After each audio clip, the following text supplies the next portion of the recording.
Hello friends, मेरे आज के इस वीडियो में जो टॉपिक मैं आप लोगों के साथ डिस्कस करने जा रहा हूं, ये टॉपिक है central bank. Plus two macro economics का बहुत ही यूजफुल और इंपॉर्टेंट चैप्टर है बैंकिंग, जिसका एक कॉन्सेप्ट है सेंट्रल बैंक। यूं तो आप सभी लोग जानते हैं कि हर कंट्री में एक और सिर्फ एक ही सेंट्रल बैंक होता है, जो उस स्पेसिफिक कंट्री के हर banking and non banking financial institution को मॉनिटर, कंट्रोल एंड रेगुलेट करता है।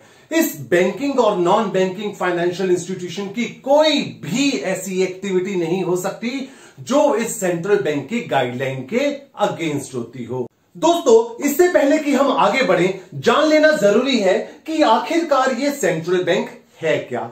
सेंट्रल बैंक, जैसा कि आप लोग डेफिनेशन देख रहे हैं, is an apex of all the banks in the country. हमारी कंट्री में जितने भी बैंक हैं, ये उन बैंकों की सुप्रीम अथॉरिटी है। ये एक पाइवट है, सेंट्रल पॉइंट है, जिसके आगे पीछे सारा फाइनेंशियल स्ट्रक्चर हमारी कंट्री का रिवॉल्व करता है। सो दोस्तों, ये जो सेंट्रल बैंक होता है, जरा इसकी एक बार हिस्ट्री को देखते हैं। आप जानते हैं कि दुनिया का सबसे पहला सेंट्रल बैंक कहां पे सेटअप हुआ, कब सेटअप हुआ? जी हां, जैसा कि आपने अभी अभी देखा, दुनिया का सबसे पहला सेंट्रल बैंक स्वीडन के अंदर 1668 में सेटअप हुआ और इसको नाम दिया गया रिक्स बैंक। जल्द ही इंग्लैंड में भी सेंट्रल बैंक आ गया और इंग्लैंड का जो central bank, bank of England के नाम से जाना जाता है, जो कि 1694 में सेटअप हुआ। हमारी कंट्री में, इंडिया में सेंट्रल बैंक को आते आते काफी देर लग गई। दोस्तों, हमारी कंट्री में जो रिजर्व बैंक ऑफ इंडिया, हमारा सेंट्रल बैंक है, 1 अप्रैल 1935 को सेटअप किया गया और तब से लेकर अब तक ये हमारा reserve bank of India, central bank, बहुत सारे इंपॉर्टेंट फंक्शंस परफॉर्म करता आ रहा है। मैं आप लोगों के साथ न सिर्फ आरबीआई बल्कि सेंट्रल बैंक इन जनरल कौन कौन से फंक्शंस परफॉर्म करता है, इसके बारे में डिस्कशन करूंगा। जी हां, फोकस मेरा थोड़ा सा ज्यादा रिजर्व बैंक ऑफ इंडिया के ऊपर ही रहेगा। तो दोस्तों, सबसे पहले हमारे पास है प्रिंटिंग ऑफ नोट्स। किसी भी कंट्री में सेंट्रल बैंक के पास एक्सक्लूसिव अथॉरिटी रहती है उस कंट्री की करेंसी को इशू करने की। जी हां, ये अथॉरिटी हमारे bank reserve bank of India के पास भी है, लेकिन याद रहे, रिजर्व बैंक ऑफ इंडिया के पास एक्सक्लूसिव अथॉरिटी नहीं है, ये शेयर्ड रिस्पॉन्सिबिलिटी है। जैसा कि मैंने मनी के चैप्टर में भी बताया था, हमारी कंट्री में all coins and 1 rupee note are issued by ministry of finance, while all other currency notes are printed by reserve bank of India. Reserve bank of India 2 रुपए के नोट से लेकर 10,000 रुपए तक का नोट इशू कर सकता है। हालांकि हाल की घड़ी में मैक्सिमम डिनोमिनेशन 2000 का ही है। और मैंने अपने मनी के चैप्टर में यह भी आप लोगों के साथ डिस्कस किया था दोस्तों, कि जो रिजर्व बैंक ऑफ इंडिया है हमारी कंट्री में, ये मिनिमम रिजर्व सिस्टम को फॉलो करता है नोट्स इशू करने के लिए।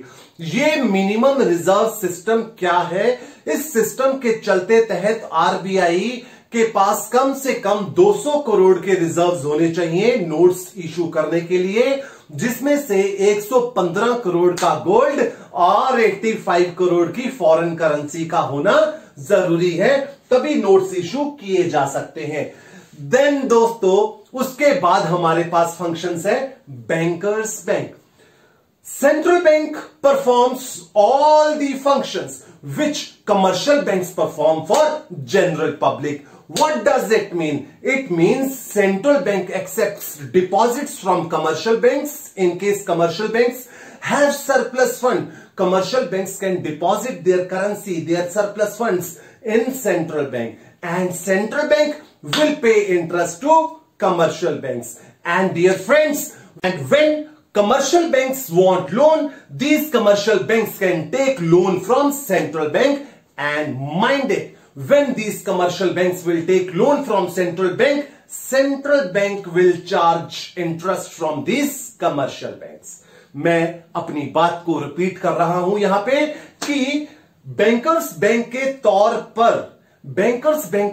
पर हमारा रिजर्व बैंक कमर्शियल बैंक्स को वो सारी सर्विसेज देता है जो एक आम कमर्शियल बैंक हम लोगों को देता है।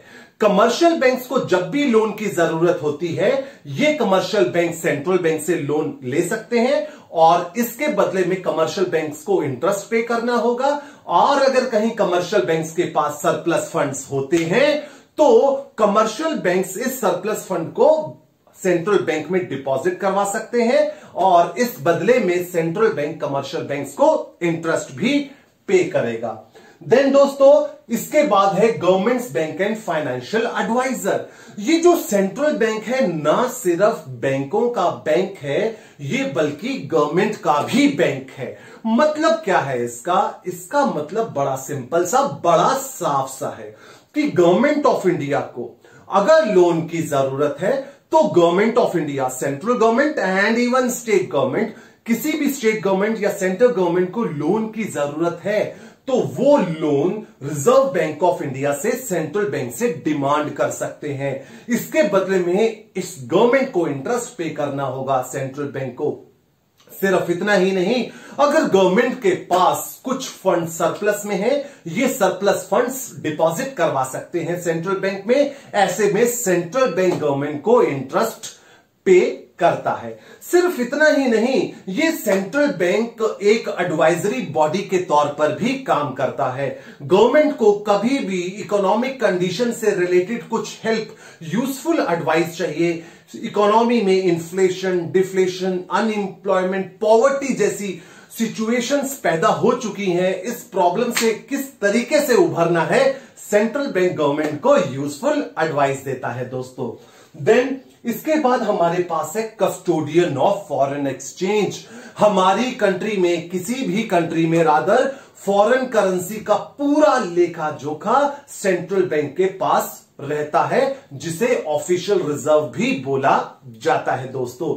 सेंट्रल बैंक डिसाइड करता है कि किसी भी कंट्री में फॉरेन एक्सचेंज का स्टॉक कितना होना चाहिए, डेफिशिएंसी कितनी है, अगर ये डेफिशिएंसी है तो किस तरीके से पूरी करनी है। Central bank he rules and regulations बनाता है regarding holding of foreign currency. कोई भी एक आम इंसान बिना किसी पर्पस के फॉरेन करेंसी को होल्ड कर नहीं रखेगा। ऐसे रूल सेंट्रल बैंक बनाता है। रीजन बीइंग, अगर किसी भी बिना पर्पस के हम फॉरेन करेंसी को होल्ड कर रखते हैं, ऐसे में कंट्री में फॉरेन करेंसी की डिमांड बढ़ जाती है, जिससे डॉलर महंगा होता है, रेट ऑफ एक्सचेंज महंगा होता है। इसी वजह से जो भी रूल्स एंड रेगुलेशंस हैं फॉरेन करेंसी की होल्डिंग को लेकर, सेंट्रल बैंक ये रूल्स एंड रेगुलेशंस बनाने का काम करता है दोस्तों। हम आगे चलते हैं दोस्तों। आगे हमारे पास फंक्शन है lender of last resort. Lender of last resort का मतलब है कि ये सेंट्रल बैंक कमर्शियल बैंक्स की आखिरी होप है in terms of financial help. When commercial banks want financial help, they try to raise funds from various sources, but अगर उनको कहीं से भी फाइनेंशियल हेल्प नहीं मिलती तो lastly these commercial banks depend on central bank for financial assistance for loan. Financial assistance central bank से तो इन कमर्शियल बैंक्स को जरूर मिल ही जाती है, इसीलिए इसको सेंट्रल बैंक को हम कमर्शियल बैंक की लास्ट होप बोलते हैं।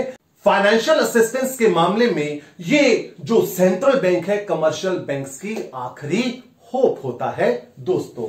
देन इसके बाद clearing house function. Clearing house function का मतलब है to settle the dues between two और more banks. Say for example हमारे पास ए और बी दो कमर्शियल बैंक्स हैं।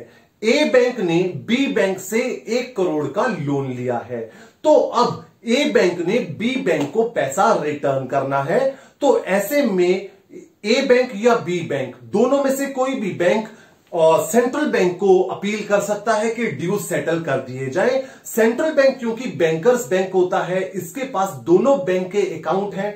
सेंट्रल बैंक ए के अकाउंट में से 1 करोड़ रुपया डेबिट करेगा और बी के अकाउंट में 1 करोड़ रुपया डाल देगा। ऐसे करके ये सेंट्रल बैंक ड्यूज को सेटल करने का काम करता है। देन दोस्तों इसके बाद है हमारे पास क्रेडिट कंट्रोल फंक्शन। बहुत ही ज्यादा इंपॉर्टेंट फंक्शंस हैं ये credit control functions central bank के। क्रेडिट कंट्रोल फंक्शंस बेसिकली क्या है, क्यों परफॉर्म किए जाते हैं, इसको जरा एक बार हम समझ लेते हैं। आप जानते हैं कि इकोनॉमी में क्रेडिट क्रिएट करने का काम कमर्शियल बैंक्स करते हैं।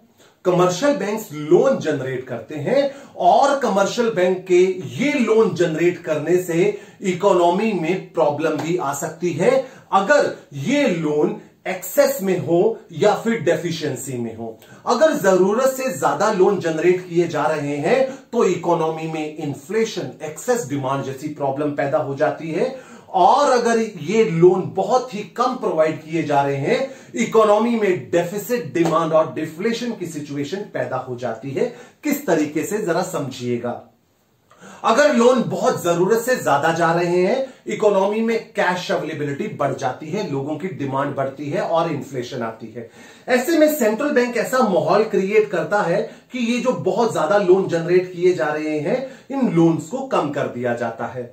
लेकिन अगर कमर्शियल बैंक्स बहुत कम लोन जनरेट कर रहे हैं, लोगों के पास कैश कम होगा, डिमांड कम होगी, डेफिसिट डिमांड की सिचुएशन और डिफ्लेशन आ जाएगा। ऐसे में सेंट्रल बैंक ऐसा माहौल क्रिएट कर देंगे कि ये जो कमर्शियल बैंक्स कम लोन जनरेट कर रहे हैं, ये धीरे धीरे कर ज्यादा लोन जनरेट करना स्टार्ट कर दें। ये माहौल किस तरीके से तैयार किया जाएगा, किस तरीके से बनाया जाएगा, इसके लिए हमारे पास दो तरह के इंस्ट्रूमेंट्स रहते हैं सेंट्रल बैंक के। एक एक कर इन सभी इंस्ट्रूमेंट्स को डिटेल में डिस्कस किया जाएगा कि सेंट्रल बैंक किस तरीके से इन इंस्ट्रूमेंट्स की हेल्प से इकोनॉमी में स्टेबिलिटी इंश्योर करते हैं, मनी सप्लाई को स्टेबलाइज करते हैं, प्राइस को स्टेबलाइज करते हैं, डिमांड को स्टेबलाइज करते हैं। देन दोस्तों, सबसे पहले तो हमारे पास इस कैटेगरी में आता है बैंक रेट। ये मैं inflation, excess demand, deflation, deficit demand क्या इन पॉइंट से प्रूव करना चाहता हूं, जरा इसको 2 मिनट में समझते हैं। पहले हम बैंक रेट और रेपो रेट का मीनिंग समझेंगे। मैंने अभी अभी आपको बताया था कि सेंट्रल बैंक बैंकों का भी बैंक है।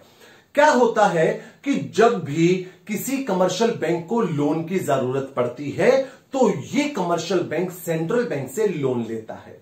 तो सेंट्रल बैंक से जब इस कमर्शियल बैंक ने लोन लिया है तो ये कमर्शियल बैंक सेंट्रल बैंक को इंटरेस्ट देगा। ये बैंक रेट और रेपो रेट वो रेट ऑफ इंटरेस्ट है which is paid by commercial banks to central bank for the loan taken. जो कमर्शियल बैंक्स लोन के ऊपर इंटरेस्ट पे करते हैं सेंट्रल बैंक को, उसी को हम बैंक रेट या रेपो रेट बोलते हैं। ये किस तरीके से इंस्ट्रूमेंट हेल्प करता है इकोनॉमी में स्टेबलाइजेशन का ऑब्जेक्टिव अचीव करने के लिए, जरा देखते हैं दोस्तों। मान लीजिए इकोनॉमी में इन्फ्लेशन की सिचुएशन है या एक्सेस डिमांड, क्योंकि डिमांड अगर जरूरत से ज्यादा होती है तो ही इन्फ्लेशन आती है। इकोनॉमी में इन्फ्लेशन की सिचुएशन है, सेंट्रल बैंक बैंक रेट महंगा कर देता है, कमर्शियल बैंक्स को महंगे लोन देता है। जब कमर्शियल बैंक्स को महंगे लोन मिलते हैं तो कमर्शियल बैंक मार्केट में हम लोगों को महंगे लोन देना स्टार्ट कर देते हैं। तो जब हम लोगों को महंगे लोन मिलेंगे, हम लोन कम लेंगे। लोन कम लेने से हमारे पास कैश कम आता है। हमारे पास कैश कम आएगा तो दोस्तों हमारी डिमांड डिक्रीज हो जाती है, जिस वजह से एक्सेस डिमांड कंट्रोल में आ जाती है, इन्फ्लेशन कंट्रोल में आ जाती है। ठीक इसी तरह अगर इसकी ऑपोजिट सिचुएशन डिफ्लेशन या डेफिसिट डिमांड चलती है तो इकोनॉमी में ऑब्जेक्टिव सेंट्रल बैंक का रहता है डिमांड बढ़ाई जाए, क्योंकि डेफिसिट डिमांड है। ऐसे में सेंट्रल बैंक बैंक रेट सस्ता कर देगा, मतलब सेंट्रल बैंक कमर्शियल बैंक को लो रेट ऑफ इंटरेस्ट पे लोन प्रोवाइड करवाएगा। तो जब कमर्शियल बैंक को सस्ता लोन मिलता है तो आगे हमें सस्ता लोन मिलेगा। ये कमर्शियल बैंक हम लोगों को सस्ता लोन प्रोवाइड करवाना स्टार्ट कर देंगे। देन जब लोन सस्ता हो जाएगा, हम लोन ज्यादा लेना स्टार्ट कर देंगे, हमारे पास कैश बढ़ जाएगा और डिमांड बढ़नी स्टार्ट हो जाएगी। इस तरीके से डेफिसिट डिमांड की सिचुएशन को कंट्रोल किया जा सकता है दोस्तों। दूसरा इंस्ट्रूमेंट है हमारे पास ओपन मार्केट ऑपरेशन। पहले तो जानेंगे कि ओपन मार्केट ऑपरेशन है क्या, फिर ये इन्फ्लेशन डिफ्लेशन को कैसे कंट्रोल करता है। Open market operation central bank का एक ऐसा इंस्ट्रूमेंट है जिसके जरिए ये central bank buying and selling of securities करते हैं मार्केट में। Central bank government of India के बिहाफ पे सिक्योरिटीज को बाय करता है या फिर सेल करता है मार्केट में। ये बाय और सेल करने से किस तरीके से स्टेबलाइजेशन आता है, आइए चलिए देखते हैं। मान लेते हैं इकोनॉमी में इन्फ्लेशन या एक्सेस डिमांड की सिचुएशन है, तो ऑब्जेक्टिव हो जाता है डिमांड को कम किया जाए। तो ऐसे में सेंट्रल बैंक सिक्योरिटीज को बेचना स्टार्ट कर देता है। जब सिक्योरिटीज लोगों को बेची जाती है तो लोग खरीदते हैं। लोग जब सिक्योरिटीज खरीदेंगे तो लोगों का कैश बैंक के पास चला जाएगा, लोगों के पास कैश रिड्यूस हो जाएगा। कैश रिड्यूस होने से लोगों की डिमांड रिड्यूस हो जाती है दोस्तों। ठीक इसी तरह अगर इकोनॉमी में डिफ्लेशन या डेफिसिट डिमांड की सिचुएशन होती है, ऑब्जेक्टिव रहता है डिमांड बढ़ाई जाए, कैश बढ़ना चाहिए लोगों के पास। ऐसे में सेंट्रल बैंक ने अगर कोई भी सिक्योरिटी पहले बेची होती है लोगों को, उन्हीं सिक्योरिटी को सेंट्रल बैंक वापस बाय करना स्टार्ट कर देता है। जब ये सेंट्रल बैंक लोगों से सिक्योरिटी वापस बाय करता है तो उसके लिए पेमेंट जाती है लोगों को, लोगों के पास कैश बढ़ेगा, जिसकी वजह से लोगों की डिमांड बढ़ेगी और इकोनॉमी में डिफ्लेशन की सिचुएशन को करेक्ट करने में हेल्प मिलेगी दोस्तों। देन आगे चलते हैं। आगे है हमारे पास कैश रिजर्व रेशो CRR। ध्यान से सुनना है और ध्यान से समझना है। CRR क्या है? CRR एक डिपॉजिट का रेशो रहता है जो कमर्शियल बैंक ने सेंट्रल बैंक को कैश की फॉर्म में डिपॉजिट करवाना होता है। मैं अपनी बात को रिपीट कर रहा हूं। जो भी कोई पर्सन कमर्शियल बैंक में पैसा डिपॉजिट कराएगा, से फॉर एग्जांपल ए पर्सन ने कमर्शियल बैंक के अंदर 1000 रुपया डिपॉजिट कराया। अब इस 1000 रुपए के आगे 3 टुकड़े कर दिए जाते हैं। इस 1000 रुपए में से एक हिस्सा तो सेंट्रल बैंक को दे दिया जाता है कैश की फॉर्म में, जिसे CRR बोलते हैं। Cash reserve ratio is the percentage of deposits which commercial banks have to give to central bank in cash form. Second हिस्सा कमर्शियल बैंक्स ने अपने पास रखना होता है, जिसे स्टैट्यूटरी लिक्विडिटी रेशो बोला जाता है, डे टू डे ऑपरेशन को मीट करने के लिए। देन तीसरा हिस्सा कमर्शियल बैंक्स आगे लोन देने के लिए यूज करते हैं। सो दोस्तों, कैश रिजर्व रेशो डिपॉजिट्स का वो हिस्सा है जो कमर्शियल बैंक्स ने सेंट्रल बैंक को देना होता है। अब ये स्टेबलाइजेशन किस तरीके से लेके आएगा, आइए चलिए देखते हैं। मान रहे हैं हम कि इकोनॉमी में इन्फ्लेशन या एक्सेस डिमांड की सिचुएशन है। जब इन्फ्लेशन या एक्सेस डिमांड की सिचुएशन होगी तो सेंट्रल बैंक CRR बढ़ा देगा कमर्शियल बैंक्स को। सेंट्रल बैंक कहता है, इंस्ट्रक्शंस देता है कि अब से आपको ज्यादा पैसा सेंट्रल बैंक को देना होगा। जब कमर्शियल बैंक सेंट्रल बैंक को ज्यादा पैसा देंगे तो कमर्शियल बैंक्स के पास बैलेंस कम हो जाएगा। बैलेंस कम होने से कमर्शियल बैंक्स लोन कम दे पाएंगे। जब लोन्स कम जाएंगे, लोगों के पास कैश रिड्यूस हो जाएगा, डिमांड रिड्यूस हो जाएगी। ऐसे में इन्फ्लेशन की सिचुएशन को करेक्ट करने में हेल्प मिलेगी। बट अगर इकोनॉमी में डिफ्लेशन, डेफिसिट डिमांड की सिचुएशन है और सेंट्रल बैंक चाहता है ज्यादा लोन जाए, ज्यादा डिमांड होनी चाहिए, ऐसे में कमर्शियल बैंक्स को इंस्ट्रक्शन जाती है कि अब से उनको कम पैसा सेंट्रल बैंक को देना है। CRR रिड्यूस हो जाता है। इस वजह से कमर्शियल बैंक्स के पास जो सरप्लस फंड्स होते हैं लोन देने लायक, वो बढ़ जाते हैं, ज्यादा लोन जनरेट होता है, लोगों के पास कैश ज्यादा जाता है और इस वजह से लोगों की डिमांड बढ़ जाती है दोस्तों। देन हमारे पास फोर्थ इंस्ट्रूमेंट है स्टैट्यूटरी लिक्विडिटी रेशो SLR।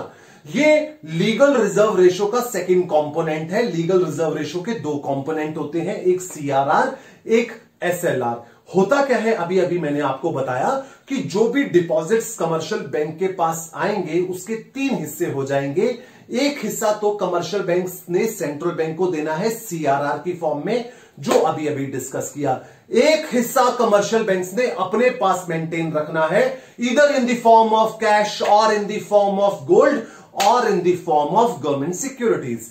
सो ये हिस्सा जो अपने पास मेंटेन रखेंगे, इसको इंक्रीज डिक्रीज भी किया जाता है। अगर इकोनॉमी में इन्फ्लेशन है, एक्सेस डिमांड है, तो सेंट्रल बैंक की गाइडलाइन होती है SLR बढ़ाया जाए। कमर्शियल बैंक्स को ज्यादा फंड्स अपने पास मेंटेन करने पड़ेंगे, लोनेबल फंड्स गिर जाएंगे, लोन देने की कैपेसिटी गिर जाती है, लोन कम जनरेट होते हैं, लोगों के पास कैश कम जाएगा और लोगों की डिमांड कम हो जाएगी। बट अगर इकोनॉमी में डिफ्लेशन की सिचुएशन है और सेंट्रल बैंक चाहता है कि ये डिमांड बढ़ जाए, इस वजह से सेंट्रल बैंक एसएलआर को रिड्यूस कर देता है। सेंट्रल बैंक कमर्शियल बैंक्स को इंस्ट्रक्शंस देता है कि अपने पास कम फंड्स मेंटेन करें।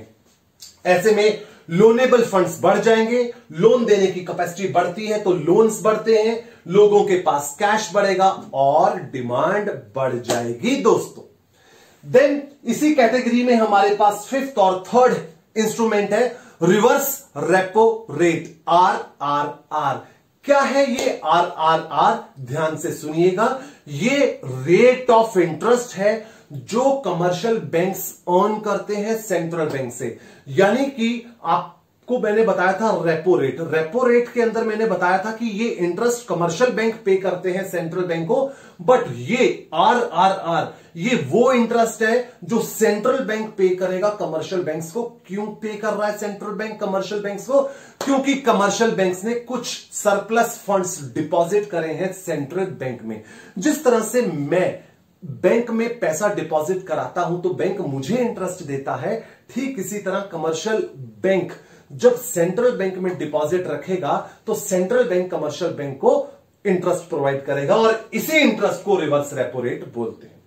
अगर दोस्तों इन्फ्लेशन की सिचुएशन है, इसको कंट्रोल करने के लिए सेंट्रल बैंक RRR बढ़ा देगा, यानी कि सेंट्रल बैंक कमर्शियल बैंक को हाई रेट ऑफ इंटरेस्ट देना स्टार्ट कर देगा।